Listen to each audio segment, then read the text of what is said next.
제 이름은 박말순입니다. 올해 68입니다. 전라북도 완주의 작은 마을, 오래된 단층집에서 혼자 살고 있습니다. 이 집은 남편과 함께 지은 집이었습니다. 벽돌 하나하나 손수 쌓아 올렸고 마당에 감나무도 심었습니다. 남편이 세상을 떠난 지도 벌써 10년이 넘었습니다. 그때부터 이 집은 저 혼자 지켜온 공간이 되었습니다. 아들 도윤이는 35입니다. 대학을 졸업하고 서울로 올라가 직장을 다니고 있습니다. 키우면서 참 고생 많이 했습니다. 남편 없이 혼자서 학비를 대고 과외비도 벌었습니다. 새벽에 일어나 식당 일을 하고 저녁에는 공장에서 야근을 했습니다. 손이 거칠어지고 허리가 아파도 참았습니다. 아들 하나만은 제대로 키우고 싶었기 때문입니다. 도윤이가 서울에 취직했을 때 저는 정말 기뻤습니다. 이제 내 역할은 다 했구나 싶었습니다. 아들이 잘 되는 게 제 소원이었으니까요. 결혼한 지는 3년쯤 됐습니다. 며느리 이름은 설인입니다. 처음 만났을 때부터 느꼈습니다. 참 도시적인 여자구나 하고요. 깔끔하게 빗어넘긴 머리, 말끔한 옷차림, 그리고 또박또박한 말투까지 저처럼 시골에서 평생 살아온 사람과는 많이 달랐습니다. 결혼식 날 저는 기뻤습니다. 아들이 좋은 사람을 만났구나 싶었습니다. 신부가 예쁘고 똑똑하다는 사실도 자랑스러웠습니다. 예단을 준비하면서도 마음이 뿌듯했습니다. 제가 가진 건 많지 않았지만 아들 결혼만큼은 부끄럽지 않게 해주고 싶었습니다. 결혼하고 처음으로 아들 부부가 집에 내려온 날이었습니다. 저는 새벽부터 일어나 장을 봤습니다. 아들이 좋아하는 된장찌개를 끓이고 고등어도 구웠습니다. 동태전도 부쳤습니다. 밥상을 가득 차렸습니다. 마음이 설레었습니다. 며느리가 맛있게 먹어주면 좋겠다는 생각뿐이었습니다. 어머니 왔어요. 아들이 며느리 손을 잡고 들어왔습니다. 며느리는 신발을 벗으면서 집안을 둘러봤습니다. 천천히 구석구석. 그 눈빛이 조금 어색했습니다. 불편해 보였습니다. 현관앞 낡은 신발장을 보는 표정, 거실 벽지를 훑는 시선이 그랬습니다. 집이 좀 오래됐지? 그래도 깨끗하게 치워뒀어. 제가 웃으며 말했습니다. 며느리는 애써 미소를 지었습니다. 네, 어머님. 정갈하세요. 하지만 그 미소가 어딘가 어색했습니다. 밥상 앞에 앉았을 때였습니다. 며느리는 젓가락을 들었지만 제대로 먹지 않았습니다. 반찬을 집었다가 내려놓기를 반복했습니다. 된장찌개에 숟가락을 넣었다가 천천히 입에 가져갔습니다. 그러고는 물을 한 모금 마셨습니다. 설이나 입맛에 안 맞니? 제가 조심스럽게 물었습니다. 아니에요, 어머님. 밥맛은 괜찮은데요. 며느리는 잠시 말을 멈췄다가 덧붙였습니다. 그런데 집이 너무 습한 것 같아요. 좀 답답하네요. 그 말에 아들이 웃으며 받았습니다. 엄마, 여기 시골이잖아. 원래 습해. 설인이가 적응 못하는 거야. 며느리도 따라 웃었습니다. 맞아요. 제가 예민한가 봐요. 저는 아무 말도 하지 않았습니다. 그저 웃으며 고개를 끄덕였습니다. 하지만 그 말이 마음에 걸렸습니다. 습하다는 게, 답답하다는 게, 그게 이 집이 싫다는 말처럼 들렸습니다. 그날 밤 혼자 설거지를 하면서 생각했습니다. 이 아이는 우리 냄새를 싫어하는구나. 그런 생각이 자꾸 들었습니다. 며느리가 밥을 먹는 모습, 집안을 둘러보던 표정, 모든 게 그렇게 느껴졌습니다. 다음 날 아침 며느리는 일찍 일어나 짐을 쌌습니다. 어머님, 오늘 서울 올라가야 해서요. 다음에 또 올게요. 그래, 조심히 가거라. 도시락이라도 싸줄까? 괜찮아요, 어머님. 길에서 먹을게요. 며느리는 정중하게 인사를 하고 나갔습니다. 아들이 짐을 들고 따라 나갔습니다. 저는 대문 앞에 서서 차가 떠나는 걸 지켜봤습니다. 차가 모퉁이를 돌아 사라질 때까지 손을 흔들었습니다. 대문을 닫고 집으로 들어왔습니다. 텅 빈 거실이 유난히 넓어 보였습니다. 밥상을 치우면서 며느리가 거의 손도 대지 않은 반찬들을 봤습니다. 고등어는 밥만 먹었고 동태전은 한 입만 베어 물었습니다. 입맛에 안 맞았나 보다. 저는 그렇게 생각하려 했습니다. 하지만 마음 한구석이 계속 무거웠습니다. 그 뒤로 아들 부부는 1년에 한두 번 정도 내려왔습니다.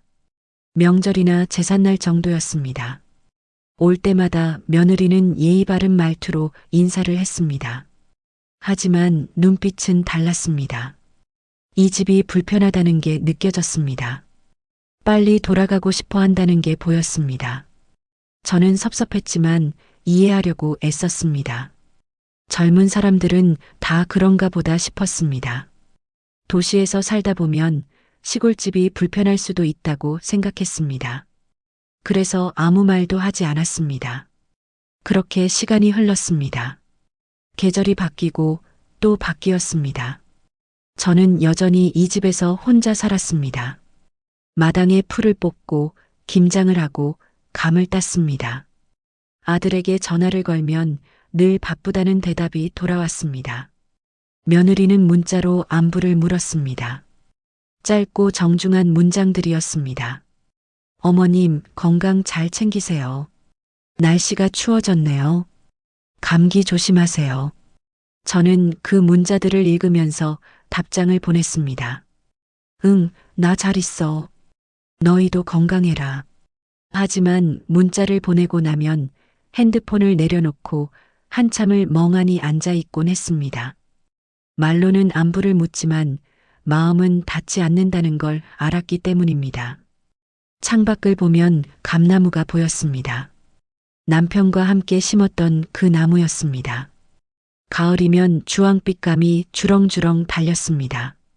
예전에는 도윤이가 그 감을 따먹으며 웃었습니다. 지금은 감이 익어도 따갈 사람이 없었습니다. 저는 그렇게 조용히 늙어가고 있었습니다. 그해 여름 장마가 시작됐습니다. 비가 유난히 많이 내렸습니다. 며칠째 계속되는 빗소리에 잠을 설쳤습니다. 처음엔 괜찮았습니다. 빗소리가 싫지는 않았으니까요. 오히려 정겨웠습니다. 지붕을 두드리는 소리, 마당에 고이는 물소리, 그런 소리들이 외로움을 달래주기도 했습니다. 그런데 사흘째 되던 밤이었습니다. 방에 누워 있는데 이상한 소리가 들렸습니다. 뚝, 뚝. 처음엔 빗소리인 줄 알았습니다. 하지만 아니었습니다. 천장에서 물이 떨어지는 소리였습니다. 일어나서 불을 켰습니다. 천장을 올려다봤습니다. 어두운 얼룩이 번져 있었습니다. 그 얼룩에서 물방울이 똑똑 떨어지고 있었습니다. 급히 양동이를 가져다 바쳤습니다. 일시적인 거겠지. 그렇게 생각했습니다. 오래된 집이라 가끔 이럴 수도 있다고 여겼습니다. 며칠만 지나면 괜찮아질 거라고 믿었습니다. 하지만 다음 날도 그 다음 날도 비는 계속 내렸습니다. 물이 새는 곳이 점점 늘어났습니다. 처음엔 한 곳이었는데 나중엔 세 곳이 됐습니다. 양동이를 3개나 놓았습니다. 밤마다 뚝뚝 떨어지는 소리가 들렸습니다. 새벽에 일어나 보면 방바닥에 물이 고여 있었습니다. 양동이가 넘쳐서 흘러내린 물이었습니다. 장판이 젖어서 물렁물렁했습니다. 발을 디디면 물기가 스며들었습니다. 이불도 축축해졌습니다. 곰팡이 냄새가 났습니다. 혼자서 어떻게든 해보려고 했습니다. 지붕에 올라가서 봤습니다. 기와 몇 장이 깨져 있었습니다. 그 사이로 빗물이 스며드는 게 보였습니다. 손으로 막아보려 했지만 소용없었습니다. 이건 제대로 고쳐야 하는 일이었습니다. 저는 그때 처음으로 아들에게 부탁을 했습니다. 혼자서는 어려운 일이었기 때문입니다. 평소에는 아들한테 부탁하는 걸 꺼렸습니다. 바쁜 아들을 귀찮게 하고 싶지 않았습니다. 하지만 이번엔 달랐습니다. 이대로 두면 집이 무너질 것 같았습니다. 전화를 걸었습니다. 벨이 몇 번 울렸습니다. 엄마, 왜요? 아들 목소리가 피곤해 들렸습니다. 도윤아, 지붕에서 물이 새. 장마 때문에 계속 비가 오니까 방 안에 물이 고이고 있어. 지붕 좀 봐주면 안 되겠니? 전화기 너머로 한숨소리가 들렸습니다. 엄마, 지금 회사 일이 너무 바빠서요. 프로젝트 마감이 코앞이에요. 조금만 기다려주세요. 그래도 지붕이 이러면 큰일 나는데. 엄마, 급한 거 아니잖아요. 일단 양동이 받아놓고 장마 끝나면 제가 내려갈게요. 저는 잠시 말을 잃었습니다. 급한 거 아니라니. 매일 밤 물이 떨어지는데 이불이 젖는데 이게 급한 게 아니라니. 그럼 언제쯤 가능할까? 제 목소리가 조금 떨렸습니다. 다음 달쯤 아니면 여름 지나고 할게요. 요즘 돈도 좀 빠듯해서 한꺼번에 처리하는 게 나을 것 같아요. 돈이 빠듯하다는 말에 더 이상 말을 잇지 못했습니다. 아들도 사정이 있겠지. 그렇게 생각하려 했습니다. 그래, 알았다. 너도 힘들겠구나. 그럼 천천히 해라.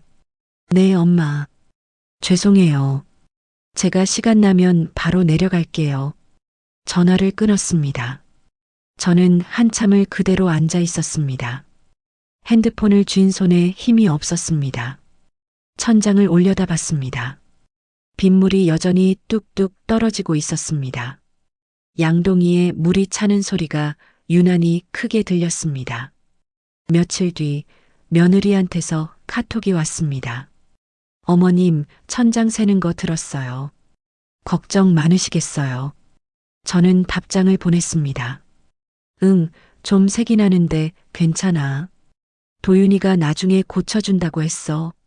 며느리의 답장이 곧바로 왔습니다. 어머님, 천장 고치면 한동안 공사 냄새랑 먼지 때문에 힘드실 거예요. 그냥 조금 참으시면 어떨까요? 장마만 지나면 괜찮아질 거예요. 저는 그 문자를 몇 번이나 읽었습니다. 참으라는 말. 그 말이 화면에 박혀 있었습니다. 제가 불편한 게, 제가 힘든 게 참을 만한 일이라는 뜻이었습니다. 그래, 그럼 그렇게 할게. 답장을 보내고 핸드폰을 내려놓았습니다. 가슴이 답답했습니다. 참으라는 말이 제 마음까지 짓눌렀습니다.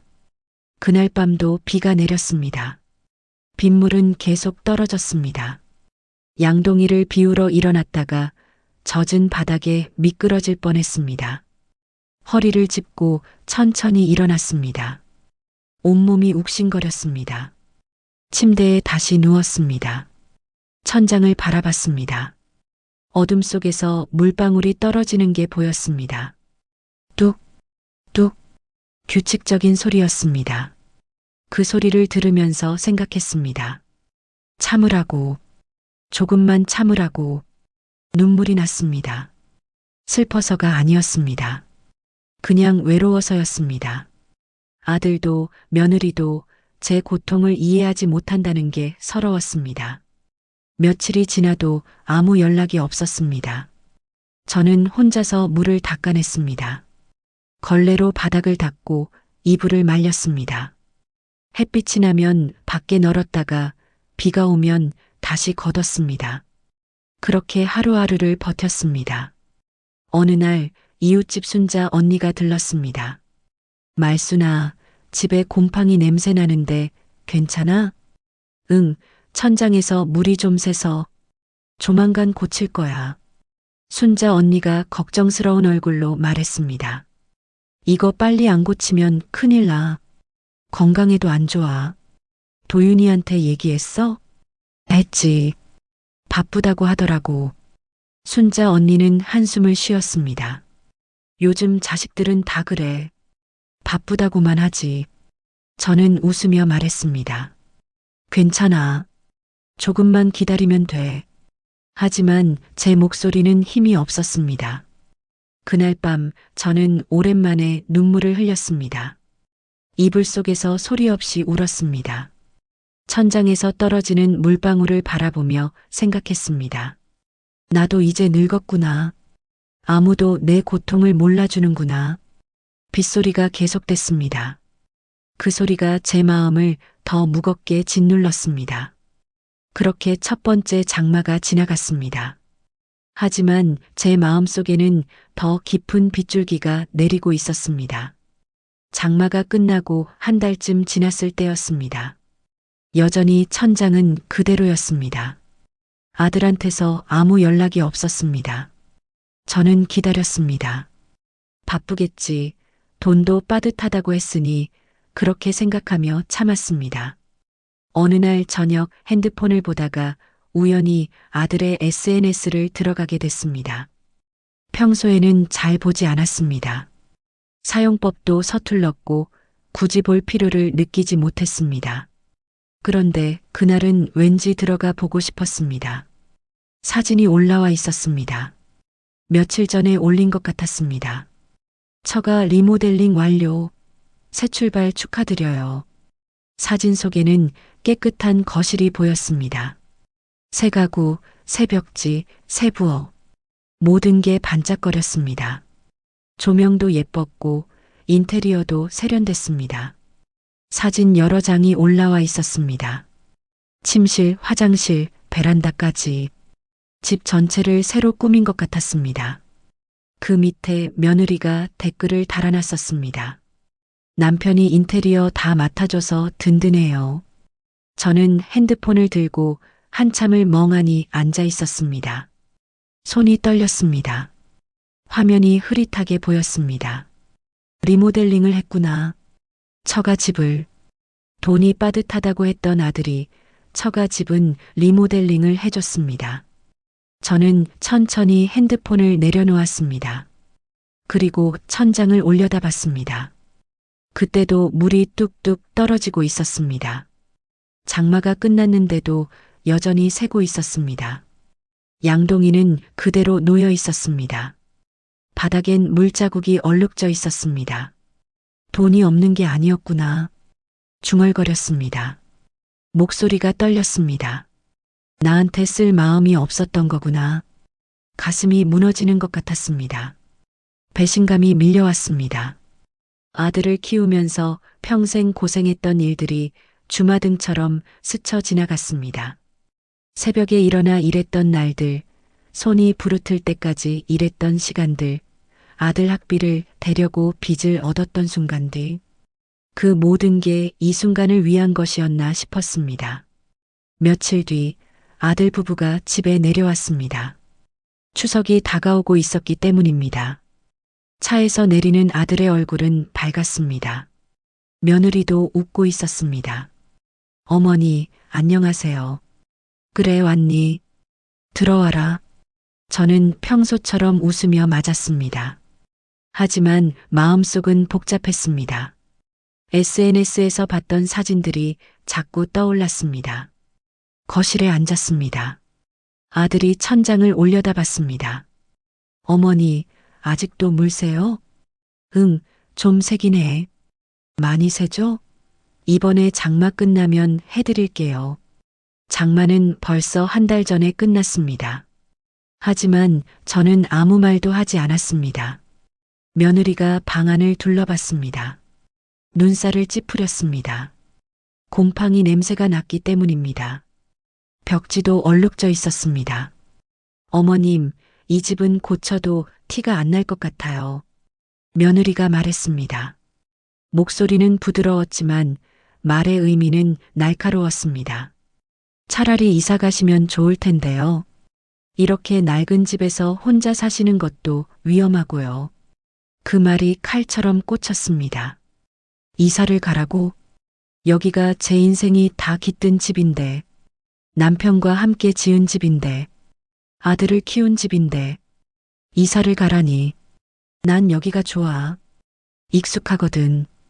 제가 조용히 말했습니다. 그래도 어머님, 요즘은 시니어 주택도 많고 편한 곳도 많잖아요. 생각해 보세요. 며느리는 웃으며 말했습니다. 하지만 그 웃음이 따뜻하게 느껴지지 않았습니다.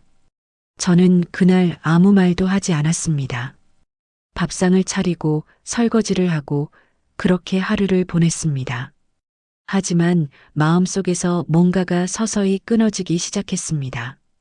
아들과 며느리가 떠난 뒤 저는 혼자 남았습니다. 텅 빈 거실에 앉아 창밖을 바라봤습니다. 마당에 감나무가 보였습니다. 가을바람에 잎이 흔들리고 있었습니다. 머릿속에서 며느리의 말이 맴돌았습니다. 이 집은 고쳐도 티가 안 날 것 같아요. 차라리 이사 가시면 좋을 텐데요. 그 말들이 계속 울렸습니다. 가슴이 답답했습니다. 며칠 뒤 이웃집 순자 언니가 들렀습니다. 말순아, 추석에 아들 내려왔었다며? 응, 왔다 갔어. 천장은 고쳤어? 아니, 다음에 한다고 하더라고. 순자 언니가 한숨을 쉬었습니다. 그 집 며느리 들었는데 친정집은 리모델링 했다며? 돈이 많나 봐. 저는 대답하지 못했습니다. 순자 언니의 말이 사실이었습니다. 돈이 없어서가 아니었습니다. 그저 우선순위에서 밀려난 것 뿐이었습니다. 요즘 젊은 사람들 다 그래. 처가랑 시댁이랑 차이가 나지. 내 아들도 그래. 순자 언니는 쓸쓸하게 웃었습니다. 저도 웃었습니다. 하지만 웃음이 나오지 않았습니다. 그날 밤 저는 이불 속에서 생각했습니다.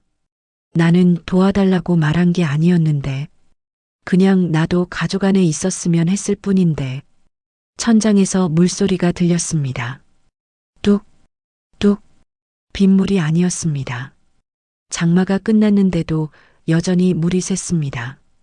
습기 때문이었는지 지붕이 망가져서 그런 건지 알 수 없었습니다. 그 소리를 들으며 생각했습니다. 저 소리는 빗물이 떨어지는 소리가 아니구나. 내 체념이 떨어지는 소리구나. 눈을 감았습니다. 하지만 잠이 오지 않았습니다. 마음이 너무 무거웠습니다. 처가 집은 새로 꾸미고 제 집은 물이 새는데도 그대로 두는 아들. 이사를 가라고 말하는 며느리. 저는 서서히 깨닫고 있었습니다. 이건 돈의 문제가 아니라 마음의 문제라는 것을. 저는 이제 그들의 우선순위에서 벗어나 있었습니다. 그 사실이 가장 아팠습니다. 겨울이 다가왔습니다. 천장은 여전히 그대로였습니다. 물은 더 이상 떨어지지 않았지만 얼룩은 그대로 남아 있었습니다. 검게 번진 곰팡이 자국이 천장 여기저기에 퍼져 있었습니다. 방 안에는 습한 냄새가 배어 있었습니다. 저는 혼자 그 방에서 겨울을 맞았습니다. 전기장판을 깔고 이불을 두껍게 덮었습니다. 밤이면 찬바람이 벽 틈새로 스며들었습니다. 오래된 집이라 그랬습니다. 어느 날 아들한테서 전화가 왔습니다. 엄마, 다음 주에 내려갈게요. 설인이 부모님이랑 같이요. 그래. 갑자기 웬일이니? 장인어른이 완주 쪽에 땅 보러 오신대요. 그래서 같이 내려가기로 했어요. 그렇구나. 그럼 밥은 여기서 먹고 갈 거니? 글쎄요. 시간 보고 연락드릴게요. 전화를 끊었습니다. 저는 냉장고를 열어봤습니다. 장을 봐야겠다고 생각했습니다. 사돈이 오신다는데 밥상이라도 제대로 차려야 했습니다. 다음 날 장을 보러 시장에 갔습니다. 고등어를 샀고 나물도 샀습니다. 김치도 새로 담갔습니다. 집을 청소했습니다. 먼지를 닦고 마당도 쓸었습니다. 일주일 뒤 아들 부부가 도착했습니다. 차가 2대였습니다. 한 대는 아들 차였고 다른 한 대는 사돈 차였습니다. 차에서 4사람이 내렸습니다.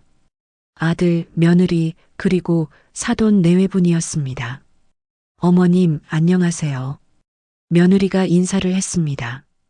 그 옆에 사돈 어른들이 서 있었습니다. 사돈 어른, 오랜만입니다. 그러게요. 건강하셨어요? 결혼식 이후로 몇 번 뵙지 못했던 사돈 어른들이었습니다. 집이 참 한적하네요. 공기가 좋아요. 사돈 어른이 주변을 둘러보며 말했습니다.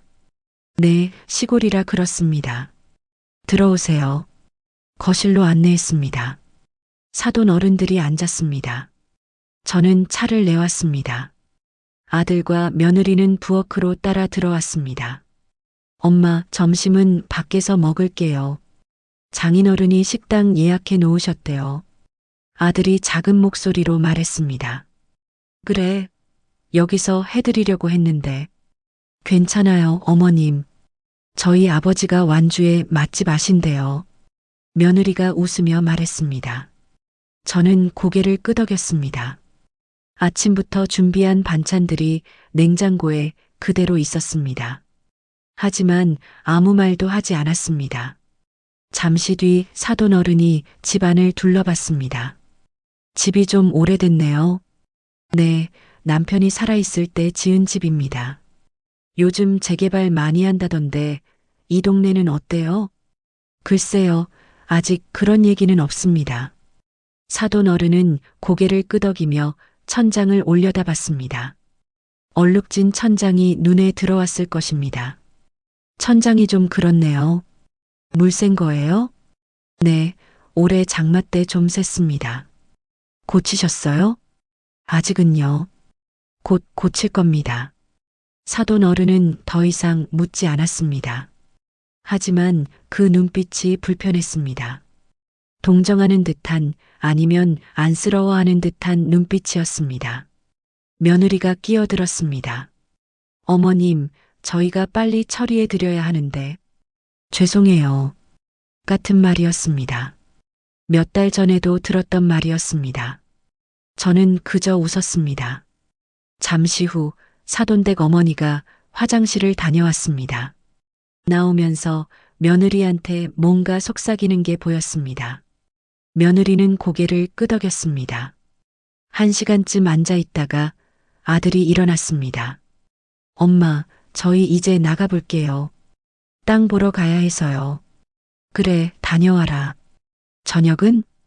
저녁도 밖에서 먹을 것 같아요. 장인어른이 저녁 약속이 있으시대요.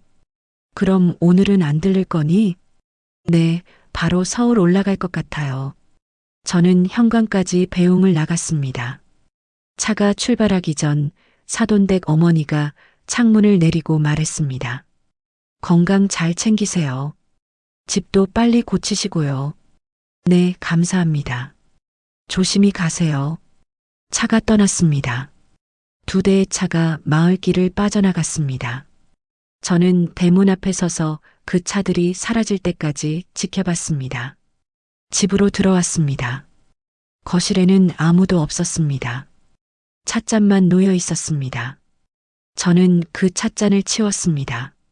싱크대에 놓고 물을 틀었습니다. 냉장고를 열었습니다. 아침부터 준비한 반찬들이 그대로 있었습니다. 고등어도 나물도 김치도 모두 손도 대지 않은 채였습니다. 밥 한 끼 안 먹고 갔네. 중얼거렸습니다. 그리고 웃었습니다. 쓸쓸한 웃음이었습니다. 저는 혼자 밥을 차려 먹었습니다. 고등어를 구웠고 나물을 꺼내 놓았습니다. 밥상 앞에 앉았습니다. 혼자 먹는 밥이었습니다. 젓가락을 들었지만 입맛이 없었습니다. 그냥 멍하니 앉아 있었습니다. 며느리가 사돈 어른들 앞에서 했던 말이 떠올랐습니다. 저희가 빨리 처리해 드려야 하는데. 같은 말을 또 했습니다. 처가 부모님 앞에서. 저는 그 말이 거짓이라는 걸 알았습니다. 아들도 며느리도 제 집을 고칠 생각이 없었습니다. 천장을 올려다봤습니다. 검은 얼룩이 여전히 그대로였습니다. 곰팡이 냄새가 났습니다. 나는 그저 가족 안에 있고 싶었을 뿐인데. 밥숟가락을 놓았습니다. 목이 메었습니다. 그날 밤 저는 혼자 이불 속에 누워 있었습니다. 밖에서 바람 소리가 들렸습니다. 찬바람이 벽 틈새로 스며들었습니다. 생각했습니다. 더 이상 기다리지 말아야겠구나. 더 이상 기대하지 말아야겠구나. 마음속에서 무언가가 끊어지는 소리가 들렸습니다. 아주 작은 소리였지만 분명하게 들렸습니다. 저는 그날 밤 결심했습니다. 이제는 혼자 살아가는 법을 배워야겠다고, 아들한테 의지하지 않고 제 힘으로 살아가야겠다고. 그 결심이 슬펐지만 동시에 조금은 홀가분했습니다. 새해가 밝았습니다. 저는 여전히 혼자였습니다. 설날에도 아들은 내려오지 않았습니다. 처가에서 명절을 보낸다고 했습니다. 이해했습니다. 요즘은 다들 그렇게 산다고 들었습니다. 엄마, 미안해요. 올해는 처가에서 보내기로 했어요. 그래, 괜찮아. 너희끼리 잘 지내거라. 다음에 꼭 내려갈게요. 전화를 끊고 저는 혼자 떡국을 끓였습니다. 작은 냄비에 떡을 넣고 국물을 우렸습니다. 혼자 먹는 떡국이었습니다. 맛이 없었습니다. 2월쯤 됐을 때였습니다. 며느리한테서 전화가 왔습니다. 목소리가 조금 조심스러웠습니다. 어머님, 말씀 좀 드릴 게 있어서요. 그래, 무슨 일이니? 저희 친정 쪽에 인테리어 비용이 좀 많이 들어가서요. 저는 잠시 말을 잃었습니다. 다음 달에 용돈을 조금 늦게 드려야 할 것 같아요. 괜찮으시죠? 용돈을 늦게 준다는 말이었습니다. 평소에 아들 부부가 한 달에 30만 원씩 보내왔습니다. 많은 돈은 아니었지만 저에게는 도움이 됐습니다. 그걸 늦게 준다는 것이었습니다. 그래, 괜찮다. 제가 대답했습니다. 감사해요, 어머님. 다음 달엔 꼭 보내드릴게요. 어차피 나야 익숙하니까. 그 말이 입에서 튀어나왔습니다. 생각 없이 한 말이었습니다. 전화기 너머로 잠시 침묵이 흘렀습니다. 며느리가 웃었습니다. 작고 짧은 웃음이었습니다. 어머님, 그렇게 말씀하시니까 마음이 편하네요. 그 웃음이 참 밉더라. 전화를 끊고 저는 한참을 그대로 앉아 있었습니다. 손이 떨렸습니다. 화가 났습니다. 슬펐습니다. 말이 안 됐습니다. 처가 집은 계속 돈을 쓰면서 제 집은 물이 새는데도 그대로 두고 용돈마저 늦게 준다니. 저는 그날 결심했습니다. 더 이상 기다리지 않기로. 다음 날 동네 철물점에 갔습니다. 방수천을 샀습니다. 무거웠습니다. 힘들게 집까지 가져왔습니다. 사다리를 꺼냈습니다. 오래된 나무 사다리였습니다. 남편이 쓰던 것이었습니다. 먼지를 털고 지붕 위로 올라갔습니다. 다리가 후들거렸습니다. 높은 곳이 무서웠습니다. 하지만 올라갔습니다. 지붕 위에 올라서서 방수천을 폈습니다. 바람이 불었습니다. 천이 펄럭였습니다. 손에 물집이 잡혔습니다. 힘이 없어서 자꾸 미끄러졌습니다. 그래도 계속했습니다. 천을 펴고 벽돌로 눌러놓았습니다. 땀이 났습니다. 겨울인데도 땀이 흘렀습니다. 숨이 찼습니다. 허리가 아팠습니다. 말순아. 밑에서 소리가 들렸습니다. 이웃집 순자 언니였습니다. 뭐 하는 거야? 거기서 내려와. 괜찮아. 금방 끝나. 위험해. 내가 올라갈게. 기다려. 순자 언니가 사다리를 올라왔습니다. 함께 방수천을 덮었습니다. 두 사람이 하니 조금 나았습니다. 이런 건 아들한테 시켜야지. 왜 내가 하니? 아들 바빠. 혼자 할 수 있어. 에휴, 말순아. 순자 언니가 한숨을 쉬었습니다. 방수천을 다 덮고 내려왔습니다. 손이 부르튼 것처럼 아팠습니다. 물집이 터져서 피가 났습니다. 순자 언니가 제 손을 잡았습니다. 이것 봐. 손이 이 지경이 됐잖아. 괜찮아. 이 정도야. 순자 언니가 집으로 따라 들어왔습니다. 부엌에서 물을 끓이며 말했습니다. 아들이 왜 안 도와줘? 천장 새는 거 알면서 바쁘다잖아. 돈도 빠듯하고 무슨 돈이 빠듯해? 처가 집은 인테리어 또 한다며? 저는 대답하지 못했습니다. 순자 언니가 동네 소문으로 이미 알고 있었습니다. 말순아, 너무 참지 마. 말은 해야 해. 말해도 소용없어? 그래도 내 아들인데. 저는 고개를 저었습니다. 이제 기대 안 해. 그게 마음 편해. 순자 언니가 한숨을 쉬며 제 어깨를 두드렸습니다. 그래도 내가 힘들어하는 거 나는 알아. 그날 밤 저는 손에 밴드를 붙이고 이불 속에 누웠습니다. 손이 욱신거렸습니다. 하지만 마음은 조금 가벼웠습니다. 이제 내가 한 거야. 더 이상 기다리지 않았어. 천장을 올려다봤습니다. 방수천을 덮어서 더 이상 물이 새지 않을 것이었습니다. 얼룩은 그대로 남아 있었지만 적어도 더 이상 악화되지는 않을 것이었습니다. 그것만으로도 다행이었습니다. 며칠 뒤 아들한테서 전화가 왔습니다. 엄마, 지붕에 방수천 덮었다며? 동네 아는 분이 말씀하시던데. 응, 내가 덮었어. 엄마, 위험하잖아요. 왜 혼자 하셨어요? 너 바쁘다고 했잖아. 기다릴 수가 없었어. 그래도 말씀하시지. 제가 사람 불러드릴 수도 있었잖아요. 저는 웃었습니다. 쓸쓸한 웃음이었습니다. 괜찮아. 이제 다 했어. 손 다치셨다며요? 괜찮으세요? 응, 괜찮아. 걱정 마. 전화를 끊었습니다. 아들의 걱정은 진심이었을 것입니다. 하지만 이미 늦었습니다. 저는 혼자 해냈고 이제 더 이상 아들을 기다리지 않기로 했습니다. 창밖을 보니 눈이 내리고 있었습니다. 하얀 눈이 마당을 덮었습니다. 조용했습니다. 저는 그 눈을 바라보며 생각했습니다. 이제 정말 혼자구나. 하지만 그 생각이 서럽지만은 않았습니다.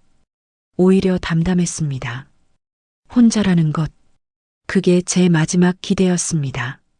봄이 왔습니다.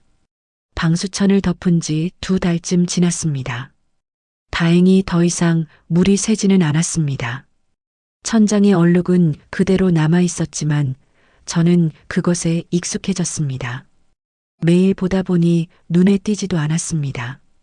마당의 감나무에 새순이 돋았습니다. 봄이 오면 늘 그랬습니다. 저는 마당에 나가 풀을 뽑았습니다. 허리를 숙이고 한 포기 한 포기 뽑아냈습니다. 손에 흙이 묻었습니다. 어느 날 오후였습니다. 동네 자재점 사장님한테서 전화가 왔습니다. 가끔 안부를 물으며 연락하던 분이었습니다. 박 여사님, 요즘 잘 지내시죠? 네, 덕분에 잘 지냅니다. 그런데 말씀인데요. 이번에 도윤 씨가 서울에서 자재 좀 주문하셨더라고요. 저는 잠시 멈칫했습니다. 네, 무슨 자재요? 인테리어 자재요. 주방 시설이랑 화장실 자재까지 꽤 많이 주문하셨던데요. 혹시 어디에 쓴다고 하셨나요? 친정집이요. 작년에 리모델링 했던 그 집이요. 이번엔 주방이랑 화장실을 또 고친다고 하시던데요. 순간 귀가 멍해졌습니다. 전화기를 쥔 손에 힘이 풀렸습니다. 네, 작년에 전체를 다 고쳤는데 또요? 그러게요. 작년 거로 부족했나 봐요. 요즘은 젊은 사람들이 인테리어를 참 자주 하더라고요. 사장님은 대수롭지 않게 말했습니다. 하지만 저에게는 그 말이 칼처럼 꽂혔습니다. 요즘 젊은 사람들은 참 효율적이에요. 한 번에 몰아서 하면 좋을 텐데 단계별로 나눠서 하나 봐요. 효율이라는 말이 귓가에 맴돌았습니다. 네, 그렇군요. 알려주셔서 고맙습니다. 전화를 끊었습니다. 저는 한참을 그대로 서 있었습니다. 마당 한가운데에 서서 하늘을 올려다봤습니다. 구름이 천천히 흘러갔습니다. 또 고친다고? 작년에 전체를 다 했는데 또 머릿속이 복잡했습니다. 아들이 돈이 빠듯하다고 했던 말이 떠올랐습니다. 용돈을 늦게 보낸다던 며느리의 말도 떠올랐습니다. 그런데 처가 집은 또 리모델링을 한다고 했습니다. 1년도 안 됐는데 또 돈을 쓴다고 했습니다. 저는 집으로 들어왔습니다. 거실에 앉았습니다. 천장을 올려다봤습니다. 검은 얼룩이 여전히 그대로였습니다. 제가 손수 덮은 방수천 덕분에 더 이상 물이 새지는 않았지만 고쳐진 건 아니었습니다. 공평을 말하던 그 아들이 효율이라는 이름으로 나만 제외한 거구나. 가슴이 답답했습니다. 숨이 막혔습니다. 저는 핸드폰을 들었습니다. 아들 번호를 눌렀습니다. 벨이 울렸습니다. 한참 만에 아들이 받았습니다. 엄마, 왜요? 도윤아, 처가 집도 고친다며? 전화기 너머로 잠시 침묵이 흘렀습니다. 어떻게 아셨어요? 동네 사람들이 다 알아. 자재점에서 주문했다며. 아, 네. 그게 아들의 목소리가 머뭇거렸습니다. 작년에 전체를 다 했는데 왜 또 해? 엄마, 작년에 못한 부분이 있었어요. 주방이랑 화장실이요. 이번에 마저 해주려고요. 너 돈 빠듯하다고 했잖아. 내 용돈도 늦게 보낸다고 했으면서. 엄마, 그건. 저는 더 이상 듣고 싶지 않았습니다. 괜찮아. 나는 묻지 않을게. 너희 알아서 해. 엄마, 오해하지 마세요. 저도 사정이 있어서. 사정? 무슨 사정? 처가는 1년 안에 2번 고치고 친정은 물 새는 채로 두는 게 무슨 사정이니? 목소리가 떨렸습니다. 화가 났습니다. 엄마, 제가 곧 내려갈게요. 얘기하죠. 아니야. 안 와도 돼. 나 이제 괜찮아. 전화를 끊었습니다. 핸드폰을 소파에 던졌습니다. 손이 떨렸습니다. 눈물이 났습니다. 저는 창밖을 바라봤습니다. 감나무가 보였습니다. 봄바람의 가지가 흔들렸습니다. 나는 도와달라고 말한 게 아니었는데 중얼거렸습니다. 그냥 나도 가족 안에 있었으면 했을 뿐인데 눈물이 볼을 타고 흘러내렸습니다. 손등으로 닦았습니다. 그날 밤 저는 혼자 저녁을 먹었습니다. 밥을 차려놓고 반찬을 꺼냈습니다. 하지만 입맛이 없었습니다. 젓가락을 들었다가 놓았습니다. 천장을 올려다봤습니다.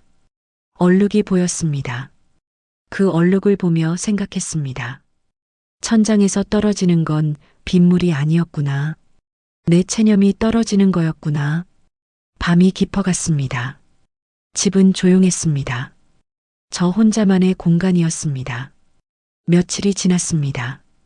아들한테서 연락이 왔지만 받지 않았습니다. 문자도 왔지만 읽지 않았습니다. 마음이 무거웠습니다. 순자 언니가 다시 찾아왔습니다. 말순아, 들었어. 도윤이가 처가 집도 고친다며? 응. 그 자식이 미쳤나? 친정은 내버려 두고. 괜찮아. 이제 상관없어.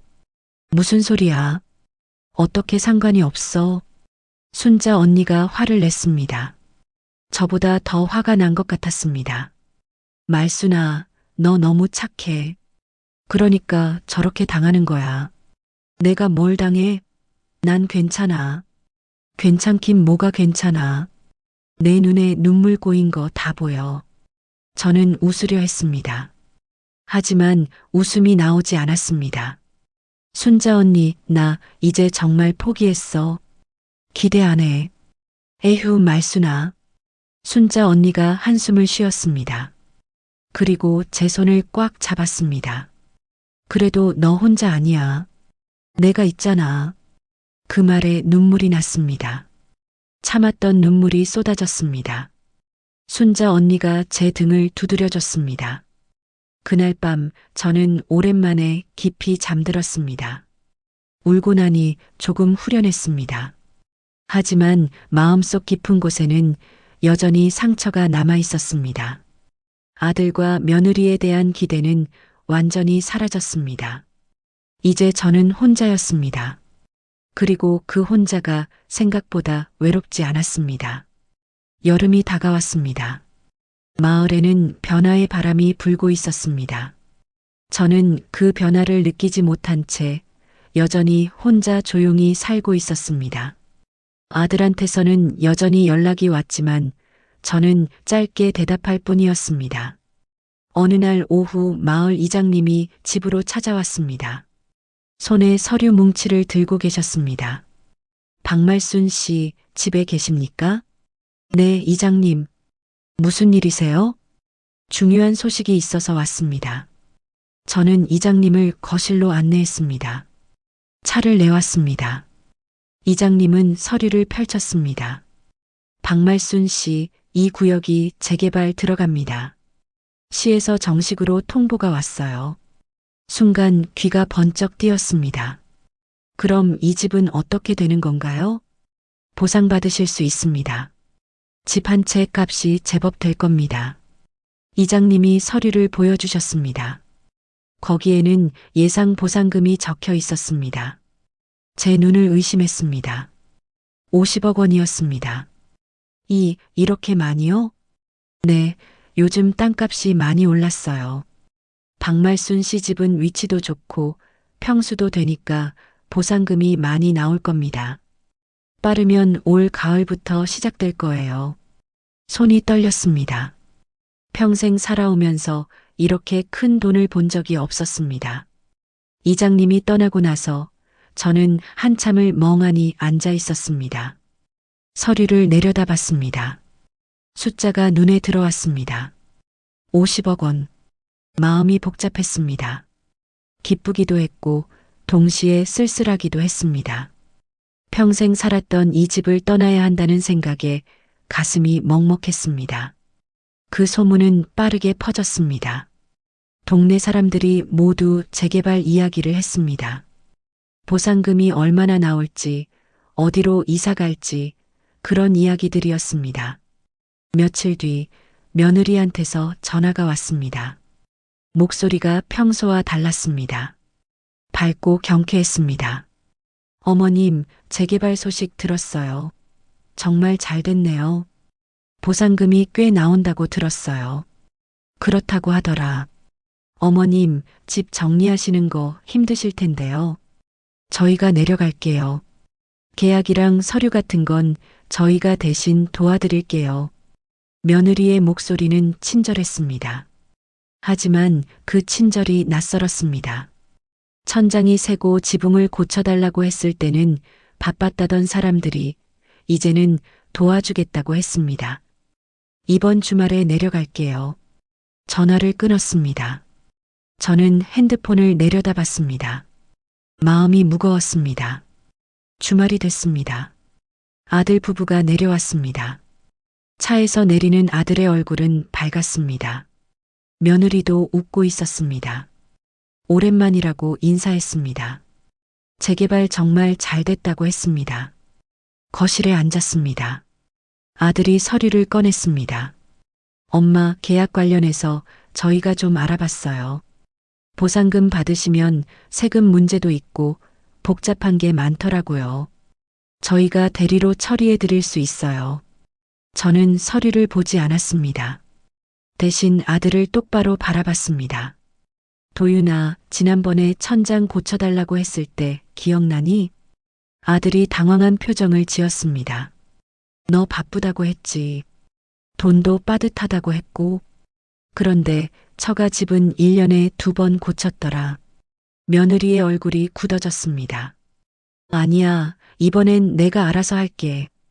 계약 같은 건 내가 직접 할 거야. 엄마, 그래도 복잡한데요. 지난번에도 너희가 도와준다고 하더니 결국 누구 집만 고쳤더라. 아들이 할 말을 잃었습니다. 며느리는 입술을 깨물었습니다. 이제 와서 도와주겠다는 건 내 돈이 필요해서 그런 거 아니니?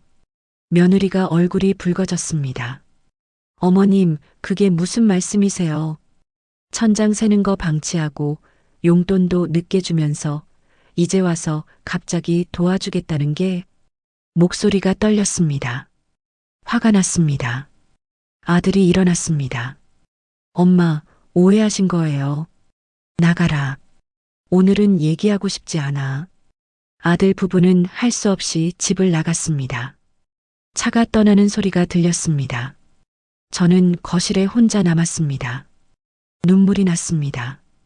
하지만 이번엔 슬픈 눈물이 아니었습니다. 시원한 눈물이었습니다.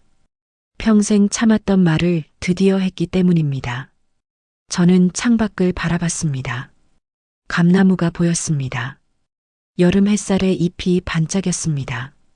이제 혼자 해야겠다고 생각했습니다. 혼자서 새 출발을 해야겠다고 생각했습니다. 마음이 가벼웠습니다. 무거운 짐을 내려놓은 것 같았습니다. 다음 날 저는 구청에 갔습니다. 재개발 담당자를 만났습니다.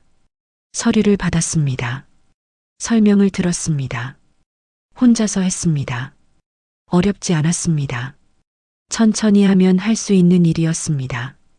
일주일 동안 꼼꼼히 서류를 검토했습니다.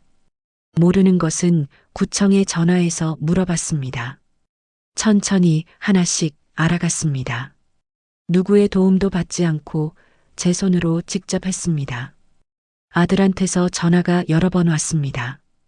받지 않았습니다. 문자도 왔습니다. 읽지 않았습니다. 이제는 제가 결정할 차례였습니다.